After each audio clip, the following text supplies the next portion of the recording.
नमस्कार, मैं हूं सत्यपाल और आप देख रहे हैं CWB हिंदी न्यूज। शक संवत 1947 विक्रम संवत 2082 आज माघ मास के कृष्ण पक्ष की द्वितीय तिथि और दिन सोमवार है। तदनुसार अंग्रेजी तारीख 5 जनवरी सन 2026। द्वितीय तिथि आज सुबह 9:56 तक रहेगी। उसके बाद तृतीय तिथि प्रारंभ हो जाएगी। आज यानी 5 जनवरी को राष्ट्रीय पक्षी दिवस यानी नेशनल बर्ड डे मनाया जाता है। दुनिया भर में पक्षियों के संरक्षण और सम्मान के लिए इसे मनाया जाता है। सबसे पहले आज की सुर्खियां। हरियाणा में कड़ाके की ठंड, मौसम विभाग ने शीतलहर की दी चेतावनी, अभी और गिरेगा पारा। हरियाणा में बीपीएल परिवारों को नए साल का तोहफा मकान मरम्मत के लिए 80,000 रुपये देने जा रही है हरियाणा सरकार।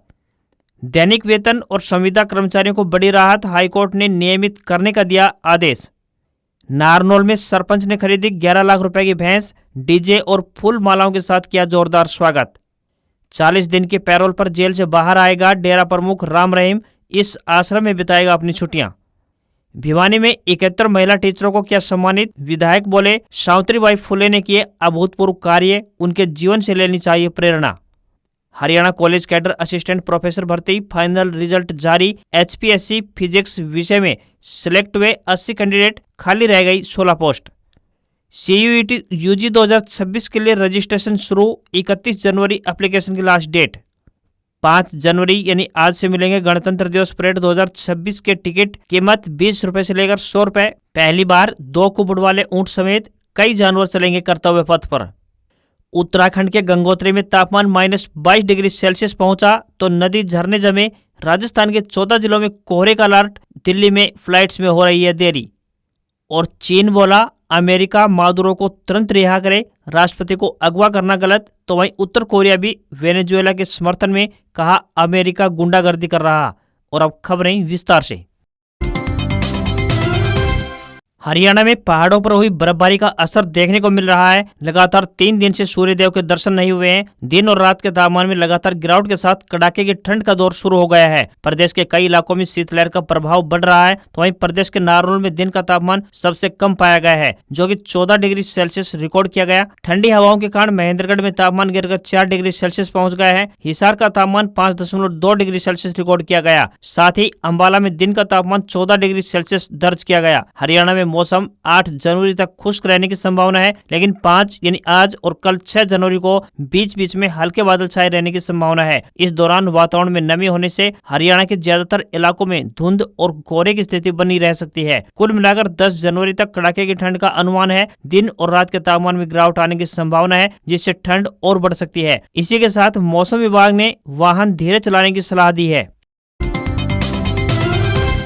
रक्षा मंत्रालय ने रविवार को कर्तव्य पथ पर 26 जनवरी को होने वाली परेड के लिए टिकटों की बिक्री का ऐलान कर दिया है। एक बयान के मुताबिक 77वें गणतंत्र दिवस की मुख्य परेड, बीटिंग रिट्रीट की फुल ट्रेड रिहर्सल और मुख्य बीटिंग रिट्रीट समारोह के टिकटों की बिक्री 5 जनवरी यानी आज से शुरू होगी। बिक्री 14 जनवरी तक जारी रहेगी। टिकट रोज सुबह 9 बजे से लेकर तब तक खरीदे जा सकते हैं जब तक आवंटित कोटा खत्म नहीं हो जाता। टिकटों की कीमत 20 रुपए से लेकर 100 रुपए रखी गई है। बीटिंग रिट्रीट की फुल ट्रेड रिहर्सल के लिए टिकट 20 रुपए, जबकि बीटिंग रिट्रीट समारोह के लिए टिकटों की कीमत 100 रुपए है। टिकट आमंत्रण.mod.gov.in के जरिए खरीदे जा सकते हैं। इधर कर्तव्य पथ पर पहली बार सेना की रिमाउंट एंड वेटनरी विंग के जानवर परेड में शामिल होंगे। इनमें 2 बैक्टीरियन ऊंट, 4 जोशकर टट्टू, 4 शिकारी पक्षी और 10 मिलिट्री डॉग शामिल है। ऑनलाइन टिकट के अलावा परेड के ऑफलाइन टिकट भी आज यानी 5 जनवरी से लेकर 14 जनवरी तक सुबह 10 बजे से लेकर दोपहर 1 बजे तक और फिर दोपहर 2 बजे से लेकर शाम 5 बजे तक 6 काउंटर पर मिलेंगे। ये काउंटर सेना भवन, शास्त्री भवन, जंतर मंतर, संसद भवन, राजीव चौक मेट्रो स्टेशन और कश्मीरी गेट मेट्रो स्टेशन के पास बनाए गए हैं। इसके अलावा ऑफलाइन काउंटरों पर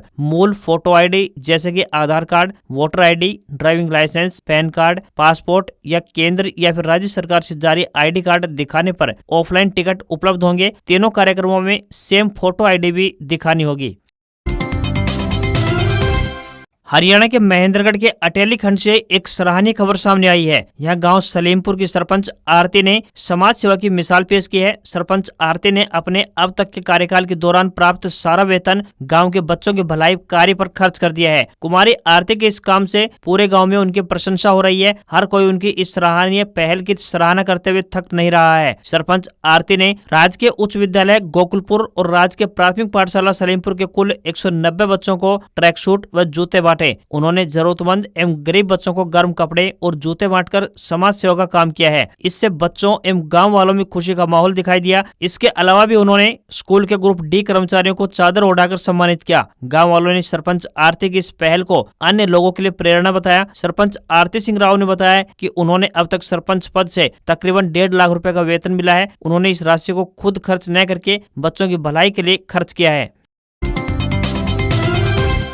हरियाणा सरकार गरीबों एवं पिछड़े वर्ग के लोगों की आर्थिक सहायता के लिए निरंतर प्रयास कर रही है। इसी कड़ी में हरियाणा अनुसूचित जाति एवं पिछड़ा वर्ग कल्याण विभाग द्वारा सभी बीपीएल परिवारों को मकान मरम्मत के लिए 80,000 रुपए की सहायता राशि दी जा रही है। बता दें कि यह राशि डॉक्टर BR अम्बेडकर आवास नवीनीकरण योजना के तहत गरीबों को पुराने घर की मरम्मत के लिए दी जा रही है। हरियाणा सरकार ने इसका दायरा बढ़ा दिया है। सरकार ने इसके अंतर्गत सभी पात्र बीपीएल परिवारों को शामिल कर लिया है। सरकार ने इस योजना के तहत मिलने वाली राशि को 50,000 रुपए से बढ़ाकर 80,000 रुपए कर दिया है। इस योजना में वही व्यक्ति आवेदन कर सकते हैं जो बीपीएल श्रेणी के अंतर्गत आते हैं या फिर अनुसूचित एवं पिछड़ा वर्ग परिवार से हैं। यदि व्यक्ति को मकान बनाए हुए 10 साल या फिर इससे अधिक समय हो गया है तभी वे इस योजना का लाभ उठा सकते हैं। इसके अलावा आवेदनकर्ता हरियाणा का स्थायी निवासी होना चाहिए। आवेदनकर्ता का नाम बीपीएल सूची में दर्ज होना चाहिए। नारनौल में पूर्व मंत्री डॉक्टर अभय सिंह ने रविवार को अपनी ही पार्टी के केंद्रीय मंत्री राव इंद्रजीत सिंह पर बिना नाम लिए तीखा हमला बोला। गांव भुंगारका में आयोजित नववर्ष मिलन समारोह को संबोधित करते हुए उन्होंने राव इंद्रजीत सिंह को गब्बर शेर तक कह दिया। उन्होंने कहा कि कुछ नेताओं की आदत शिकार करने की बन चुकी है। अहिरवाल की राजनीति को लेकर डॉक्टर अभय सिंह ने कहा कि क्षेत्र की राजनीति को कुछ लोग अपनी निजी जागीर समझ बैठे हैं। उन्होंने आरोप लगाया कि ऐसे नेता नए लोगों विशेषकर युवाओं को आगे बढ़ने का अवसर नहीं दे रहे हैं। डॉक्टर अभय सिंह के अनुसार अहिरवाल की राजनीति में बब्बर शेर बनकर कुछ नेता दूसरों का शिकार करते हैं और उनके लिए अपने पराये का कोई भेद नहीं रह गया है। इस कार्यक्रम में महेंद्रगढ़ के विधायक कंवर सिंह भी मौजूद रहे। डॉक्टर अभय सिंह ने कहा कि जब भी कोई सामान्य परिवार का व्यक्ति राजनीति में कुछ करने की सोच के साथ आगे आता है तो उसे केवल इस डर से रास्ते से हटा दिया जाता है कि कहीं वह भविष्य में उनकी विरासत के लिए खतरा न बन जाए। उन्होंने सवाल उठाया कि यह सिलसिला आखिर कब तक चलेगा। उन्होंने कहा कि अगर राजनीति में केवल एक ही परिवार की खुशामद करने वालों को ही जगह मिलेगी तो क्षेत्र की राजनीति किस दिशा में जाएगी यह जनता को सोचना होगा। पूर्व मंत्री ने राव इंद्रजीत सिंह की उपलब्धियों पर भी सवाल खड़े किए। उन्होंने कहा कि सोशल मीडिया पर समर्थक यह जरूर गिनाते हैं कि कोई नेता 5 बार सांसद रहा, 3 बार मंत्री रहा या विधायक रहा, लेकिन यह भी बताना चाहिए कि 50 साल तक सत्ता में रहने के बाद इलाके के लिए ठोस काम क्या किए गए। उन्होंने कहा कि जब इन सवालों पर चर्चा शुरू होती है तो कुछ लोगों को असहजता होने लगती है। जननायक जनता पार्टी यानी JJP supremo doctor Ajay Singh Chautala के खिलाफ चरखी दादरी एसपी और डीजीपी को शिकायत दी गई है। चरखी दादरी के एडवोकेट प्रदीप कालीरमन ने कहा कि अजय चौटाला ने एक कार्यक्रम में कहा था कि वे नेपाल समेत दूसरे देशों की तरह सरकार को पीट पीट कर भगाएंगे, इसलिए उन पर देशद्रोह का केस दर्ज होना चाहिए। अजय चौटाला के जिस बयान पर विवाद हो रहा है वह उन्होंने 28 दिसंबर को महेंद्रगढ़ में युवा योद्धा सम्मेलन के दौरान दिया था। उन्होंने कहा था कि नेपाल और बांग्लादेश की तरह तख्ता पलट करना होगा, इन शासकों को गद्दी से उतारकर सड़कों पर दौड़ा कर पीटना होगा। वहीं रानिया से इनेलो विधायक अर्जुन चौटाला ने टोहाना के कन्हाड़ी गांव में कहा कि सबसे ज्यादा माल इन्होंने यानी अजय चौटाला ने ही खाया है, इसलिए डांग मारने की शुरुआत इन्हीं से करनी चाहिए। हरियाणा लोक सेवा आयोग यानी HPSC ने कॉलेज कैडर असिस्टेंट प्रोफेसर भर्ती के फिजिक्स विषय का फाइनल रिजल्ट जारी कर दिया है। आयोग ने 80 उम्मीदवारों की नियुक्ति के लिए योग्य घोषित किया है, जबकि 2 पद कोर्ट केस के कारण लंबित होने के कारण रिक्त रखे गए हैं। आयोग ने मई 2024 में फिजिक्स विषय के 96 पदों पर भर्ती की प्रक्रिया शुरू की थी। इसके लिए 19 मई को आधिकारिक नोटिफिकेशन जारी हुआ था। इन पदों में 48 पद general, 9 OSC, 9 DSC, 17 BCA, 5 BCB और 8 पद EWS कैटेगरी के लिए आरक्षित थे। भर्ती प्रक्रिया पूरी होने के बाद कुल 16 पद खाली रह गए हैं। फाइनल रिजल्ट में 80 उम्मीदवारों को चयनित किया गया है, जिनमें से 5 उम्मीदवार ऐसे हैं जो रिजर्व कैटेगरी से जनरल कैटेगरी में शामिल हुए हैं। आयोग ने अभी वेटिंग लिस्ट जारी नहीं की है। भर्ती प्रक्रिया से जुड़े 13 मामले फिलहाल कोर्ट में विचाराधीन है। आयोग ने स्पष्ट किया है कि इन मामलों के निर्णय का असर फाइनल रिजल्ट पर पड़ सकता है। हरियाणा के सिरसा स्थित डेरा सच्चा सौदा प्रमुख गुरमीत राम रहीम के अनुयायियों के लिए एक अच्छी खबर सामने आ रही है। साध्वियों के यौन उत्पीड़न और पत्रकार मर्डर मामले में रोहतक की सुनारे जेल में ताउम्र कारावास की सजा भुगत रहे बाबा राम रहीम एक बार फिर से जेल से बाहर आ रहे हैं। उन्हें 40 दिन की पैरोल अवधि पर रिहा किया गया है। रोहतक जेल से 40 दिन की पैरोल अवधि पर रिहा हो रहे बाबा राम रहीम इस दौरान सिरसा स्थित डेरा सच्चा सौदा में रहेगा। अगस्त 2017 में 2 साध्वियों के रेप केस में दोषी ठहराए जाने के बाद गुरमीत राम रहीम 15वीं बार जेल से बाहर आ रहा है। इससे पहले पिछले साल 15 अगस्त को अपना जन्मदिन मनाने के लिए बाबा रोहतक के सुनारिया जेल से बाहर आया था। डेरा सच्चा सौदा प्रमुख गुरमीत राम रहीम अक्सर पैरोल या फिर फरलो पर जेल से बाहर आता रहता है, जिसको लेकर कई सामाजिक संगठन और इन मामलों से जुड़े लोग अपनी जान का खतरा बताकर उनकी रिहाई पर सरकार से सवाल समय समय पर उठाते रहे हैं। चुनाव हो या फिर डेरे में कोई कार्यक्रम, बाबा पैरोल पर बाहर आते हैं। पंजाब व हरियाणा हाईकोर्ट की तरफ से दैनिक वेतन, संविदा और अस्थायी कर्मचारियों को बड़ी राहत दी गई है। अदालत ने 2 दशक से ज्यादा समय से कार्य कर रहे दैनिक वेतन, संविदा और अस्थायी कर्मचारियों के हक में निर्णय सुनाते हुए कहा कि कर्मचारियों के लिए निष्पक्षता व उनकी सुरक्षा सरकार का राजधर्म है। कोर्ट की तरफ से इन कर्मियों को नियमित करने का आदेश जारी किया गया है। अदालत की ओर से कहा गया है कि सरकार सालों तक कर्मचारियों से काम लेकर उन्हें नियमित करने से मना नहीं कर सकती। जस्टिस संदीप मोदगिल की सिंगल बेंच ने हरियाणा सरकार के विरुद्ध दायर 41 याचिकाओं पर एक साथ निर्णय सुनाते हुए कहा कि 10 साल से ज्यादा समय तक सेवा दे चुके कर्मचारियों को नियमित किया जाना अनिवार्य है। हाईकोर्ट द्वारा कहा गया कि राज्य सरकार कर्मचारियों से निरंतर काम लेकर उनका शोषण नहीं कर सकती है। ऐसे में कोर्ट के आदेश अनुसार अब इन कर्मचारियों को नियमित किया जाएगा। भारत में जो भी उम्मीदवार एसएससी जीडी 2025 परीक्षा में शामिल हुए थे, उन लाखों उम्मीदवारों के लिए एक अहम और सकारात्मक संकेत देखने को मिल रहा है। भारत सरकार की तरफ से राष्ट्रीय रोजगार मेला 18वां चरण आयोजित करने को लेकर आधिकारिक नोटिस जारी किया जा चुका है। इस मेले का आयोजन 20 जनवरी 2026 को पूरे देश में होगा। गृह मंत्रालय की सीधी भागीदारी की वजह से एसएससी जीडी रिजल्ट से जुड़ी महत्वपूर्ण जानकारी सामने आ सकती है। यह अपडेट इसलिए अहम माना जा रहा है क्योंकि राष्ट्रीय रोजगार मेले का आयोजन सामान्य तौर पर भर्ती प्रक्रिया पूरी होने के बाद नियुक्ति पत्र वितरण के लिए होता है। इस मेले का समन्वय गृह मंत्रालय यानी मिनिस्ट्री ऑफ होम अफेयर्स की तरफ से किया जाएगा, जो कि एसएससी जीडी भर्ती प्रक्रिया का मुख्य मंत्रालय भी है। एसएससी जीडी 2025 भर्ती प्रक्रिया अंतिम चरण में चल रही है। नियुक्ति पत्र वितरण की तैयारी शुरू की जा चुकी है। ऐसे में एसएससी जीडी रिजल्ट 2025-26 जल्द जारी हो सकता है। संभावना जताई जा रही है कि 20 जनवरी 2026 से पहले रिजल्ट आ सकता है। इस राष्ट्रीय रोजगार मेले में चयनित उम्मीदवारों को नियुक्ति पत्र दिए जा सकते हैं। हरियाणा के नारनौल क्षेत्र में एक गांव के सरपंच द्वारा भैंस खरीदने की खुशी में मनाया गया जश्न पूरे इलाके में सुर्खियां बटोर रहा है। सरपंच महोदय ने इस खुशी में न केवल घर पर डीजे बजवाया, बल्कि फूल मालाओं के साथ भैंस का भी जोरदार स्वागत किया। पैरों में घुंघरू बांधकर कस्बे की मुख्य सड़क पर वॉक भी करवाई गई। महज 22 साल की उम्र में गाँव शहबाजपुर के सरपंच बने विक्रम पशुपालन व्यवसाय में खासी रुचि रखते हैं। उनकी डेयरी में फिलहाल कई नस्लों की लगभग 1 दर्जन भैंसे हैं। जिस भैंस की खरीदने की खुशी में उन्होंने गाँव में डीजे बजवाया है, उसे राजस्थान की श्री गंगानगर से 11 लाख रुपए की मोटी रकम लगाकर खरीदा गया है और मुर्रा नस्ल की यह भैंस एक दिन में करीब 30 लीटर दूध देती है। श्री गंगानगर से 11 लाख रुपए में खरीदी गई इस भैंस को नांगल चौधरी की अनाज मंडी में उतारा गया। यहाँ उतरते ही परिजनों ने भैंस का तिलक लगाकर स्वागत किया। इसके बाद फूल मालाओं के साथ भैंस का जोरदार स्वागत किया गया। वहीं मुर्रा नस्ल की भैंस की सुंदरता हर किसी को अपनी ओर आकर्षित कर रही थी। सरपंच विक्रम ने बताया कि वह मात्र 22 साल की उम्र में अपने गाँव की ओर से सबसे छोटी उम्र के सरपंच चुने गए थे। पशुपालन में उनकी रुचि शुरू से ही रही है। उनकी डेयरी में लगभग 1 दर्जन के करीब भैंसे हैं, जिनमें से सबसे ज्यादा भैंस मुर्रा नस्ल की है। वह खुद ही इन भैंसों का दूध निकालते हैं। अच्छी नस्ल की भैंस पालना उनका शुरू से ही शौक रहा है।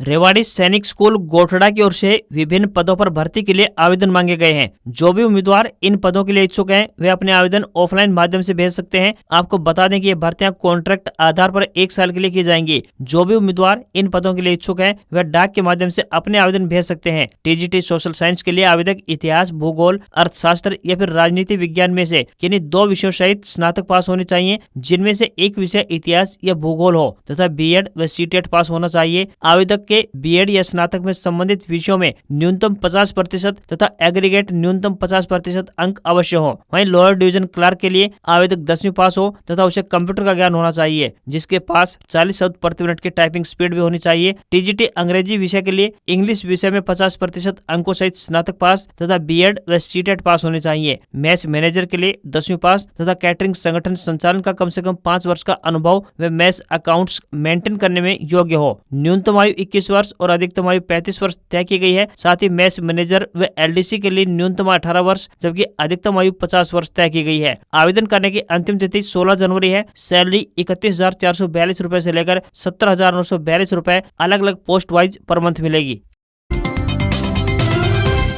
नेशनल टेस्टिंग एजेंसी यानी एनटीए ने शनिवार 3 जनवरी से common university entrance test undergraduate यानी CUET यूजी 2026 के लिए आवेदन की प्रक्रिया शुरू कर दी है। कैंडिडेट्स एनटीए की ऑफिशियल वेबसाइट cuet.nta.nic.in पर जाकर ऑनलाइन एप्लीकेशन कर सकते हैं। CUET यूजी 2026 के लिए रजिस्ट्रेशन की लास्ट डेट 30 जनवरी 2026 तय की गई है। वहीं 31 जनवरी तक कैंडिडेट्स एग्जाम फीस सबमिट कर सकते हैं। एप्लीकेशन फॉर्म में सुधार करने के लिए करेक्शन विंडो 2 फरवरी 2026 को ओपन होगी। कैंडिडेट्स 4 फरवरी 2026 तक अपने एप्लीकेशन फॉर्म में करेक्शन कर पाएंगे। CUET यूजी 2026 के लिए आवेदन करने वाले कैंडिडेट्स को किसी भी मान्यता प्राप्त या राज्य या केंद्रीय बोर्ड से कक्षा 12वीं की परीक्षा पास की होनी जरूरी है। इसके अलावा मान्यता प्राप्त यूनिवर्सिटी या बोर्ड से इंटरमीडिएट या 2 साल का प्री यूनिवर्सिटी एग्जाम पास हुए कैंडिडेट भी आवेदन कर पाएंगे। हायर सेकेंडरी सर्टिफिकेट यानी वोकेशनल परीक्षा पास उम्मीदवार भी CUET यूजी के लिए योग्य हैं और आवेदन कर सकते हैं। एनटीए ने 29 दिसंबर 2025 को CUET यूजी 2026 के लिए अलग अलग सब्जेक्ट्स का सिलेबस जारी किया था। कैंडिडेट्स cuet.nta.nic.in पर ये सिलेबस चेक कर सकते हैं। साथ ही ऑफिशियल नोटिफिकेशन के अनुसार CUET यूजी 2026 परीक्षा 11 से लेकर 31 मई 2026 के बीच आयोजित होगी। ये परीक्षा CBT यानी कंप्यूटर बेस्ड मोड में आयोजित करवाई जाएगी। कैंडिडेट्स 13 अलग अलग भाषाओं में ये एग्जाम दे सकेंगे। चीन ने अमेरिका से वेनेजुएला के राष्ट्रपति निकोलस मादुरो और उनकी पत्नी को तुरंत रिहा करने की मांग की है। दोनों इस समय अमेरिका की हिरासत में हैं। अमेरिकी सेना उन्हें बीते दिन वेनेजुएला की राजधानी काराकास से पकड़कर अमेरिका ले गई थी। चीनी विदेश मंत्रालय ने रविवार को जारी बयान में कहा कि राष्ट्रपति को इस तरह अपने देश ले जाना गलत है। इस मुद्दे का हल बातचीत से होना चाहिए। इससे पहले भी चीन ने अमेरिका की कार्रवाई पर कड़ी प्रतिक्रिया दी थी। वहीं उत्तर कोरिया ने वेनेजुएला में अमेरिका की कार्रवाई को गुंडागर्दी बताया है। उत्तर कोरियाई विदेश मंत्रालय का कहना है कि अमेरिका की यह कार्रवाई किसी भी देश की आजादी और संप्रभुता पर किया गया सबसे गंभीर हमला है। अमेरिकी सैनिकों ने 2 जनवरी की रात वेनेजुएला पर हमला कर राष्ट्रपति निकोलस मादुरो और उनकी पत्नी सीलिया फ्लोरेस को अगवा कर लिया था। इसके बाद उन्हें न्यूयॉर्क लाया गया, जहां उन्हें डिटेंशन सेंटर में रखा गया है। उन पर हथियार ड्रग्स से जुड़े मामलों में मुकदमा चलाया जाएगा। वहीं स्पेन के प्रधानमंत्री सांचेज ने वेनेजुएला में अमेरिकी कार्रवाई की कड़ी आलोचना की है। उन्होंने कहा है कि यह कार्रवाई अंतर्राष्ट्रीय कानून का साफ उल्लंघन है और स्पेन सरकार इसकी कड़ी निंदा करता है। वहीं इजराइल के प्रधानमंत्री बेंजामिन नेतन्याहू ने वेनेजुएला को लेकर अमेरिका की कार्रवाई का खुलकर समर्थन किया है। अमेरिका की तरफ से वेनेजुएला में की गई सैन्य कार्रवाई के खिलाफ पूरे अमेरिका में लगातार विरोध प्रदर्शन हो रहे हैं। जम्मू कश्मीर और हिमाचल प्रदेश के ऊंचाई वाले इलाकों में तापमान शून्य से नीचे चला गया। उत्तरकाशी के गंगोत्री क्षेत्र में न्यूनतम तापमान -22 डिग्री पहुंचने से भागीरथी नदी जम गई है। तो वहीं राजस्थान में शीतलहर और घने कोहरे का अलर्ट जारी किया गया है। राजस्थान के माउंट आबू में लगातार दूसरे दिन पारा 0 डिग्री पहुंचा। दिल्ली में सुबह कोहरा छाया रहा। इंदिरा गांधी इंटरनेशनल एयरपोर्ट पर फ्लाइट्स में देरी हुई है। एयरपोर्ट्स अथॉरिटी ऑफ इंडिया ने कहा है कि उत्तर भारत में घने कोहरे के चलते कई एयरपोर्ट्स पर फ्लाइट्स प्रभावित हो सकती हैं। पैसेंजर्स को सलाह दी जाती है कि एयरपोर्ट जाने से पहले अपनी फ्लाइट का स्टेटस जरूर चेक कर लें। एयरलाइन और एयरपोर्ट प्रशासन की ओर से जारी निर्देशों का पालन भी जरूर करें। उत्तराखंड के हरिद्वार में हर की पौड़ी में तापमान 9 डिग्री सेल्सियस पहुंच गया है। इस दौरान भक्तों ने गंगा में स्नान किया। उत्तराखंड के पिथौरागढ़ जिले के धारचूला में बर्फबारी हुई है। जम्मू कश्मीर के शोपियां में शुक्रवार को बर्फबारी के बाद रास्ते बंद हो गए। तो वहीं 5 जनवरी यानी आज पंजाब, हरियाणा, उत्तर प्रदेश, राजस्थान, बिहार, मध्य प्रदेश, झारखंड, छत्तीसगढ़ में घने कोहरे को लेकर अलर्ट जारी किया है। साथ ही जम्मू कश्मीर, हिमाचल प्रदेश और उत्तराखंड के निचले इलाकों में आज बारिश हो सकती है। कल यानी 6 जनवरी को पंजाब, हरियाणा, उत्तर प्रदेश, राजस्थान, बिहार, मध्य प्रदेश में बारिश को लेकर अलर्ट जारी किया है, जिससे ठंड और अधिक बढ़ सकती है। साथ ही पहाड़ी राज्यों के निचले इलाकों में हल्की बारिश जबकि ऊंचाई वाले क्षेत्रों में बर्फबारी हो सकती है। आज खबरों में बस इतना ही। देखते रहिए आपका अपना हरियाणा का सबसे बेहतरीन news channel CWB Hindi news. नमस्कार। इसी आशा के साथ आपका दिन शुभ रहे।